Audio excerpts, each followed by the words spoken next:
Thật đẹp cho chúng ta cùng xem nào. Thấy cho biết tay lo ơi, đừng có đâu. Chúng mình người tôi đây hành tôi đi. Chúng mình sẽ đi cha, người tôi đây cũng có xe, có cổng cà phê, người cái họ bật cha tôi cà phê lúc chưa bây giờ rồi đó. Bạn gái rất là xinh và đến từ rất là xa nhá. Bạn ấy một mình đến và bạn ấy đã giao lưu với tất cả mọi người luôn. Thế nên là xin một tràng vỗ tay thế nào. Anh chị em gần xa, cô dì chú bác ơi. Thôi chào mừng để đón gió cho nhiệt tình cái tin trà thế giống cậu chống mùa tụ nhớ đây nhớ xe rồi. Xin một tràng vỗ tay thế nào.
Thấy cho cái tay đàn đó đấy à?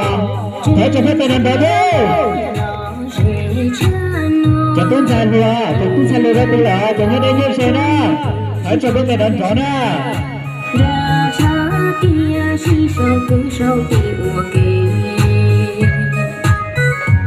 Trả lời còn dây ra còn đó đó, cho nên cái tên trả lời đó đó, trả lời còn dây ra còn đó. Hỏi mất tay đàn đó đấy à, ít lia ya lên tin nhiều cũng là ly thò à.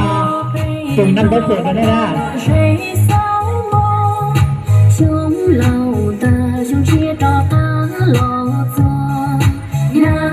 Chúng cho lo về mùa bỏ vào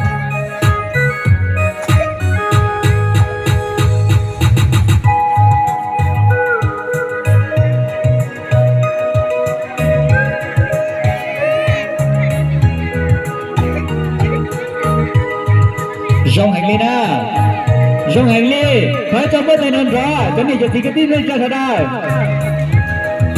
Giờ này tôi sẽ cái lò sữa nó chung có tiền giờ tôi chỉ lò sữa đi à.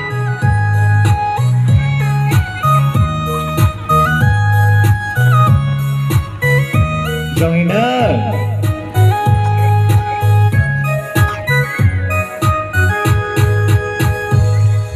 Rồng lúa xia tàu dù lo giờ về hãy mong mong muốn tàu già rong rong nhon cho về mong lo lần để sống và về mong sợ đời cho chỉ tàu chế do về mong lý tôi chỉ kể chạy đã khua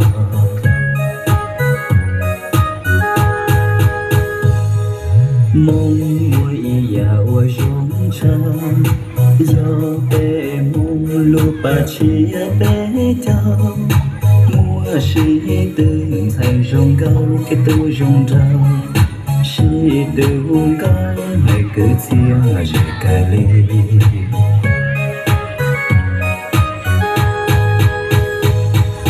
mong lu ba chia bé cháu trên chúa đau và lo dễ cha nó khi ya tới yo cho nhu từ xin đau rong chia đã chán kia chỉ sâu cứ sâu thì ủa kia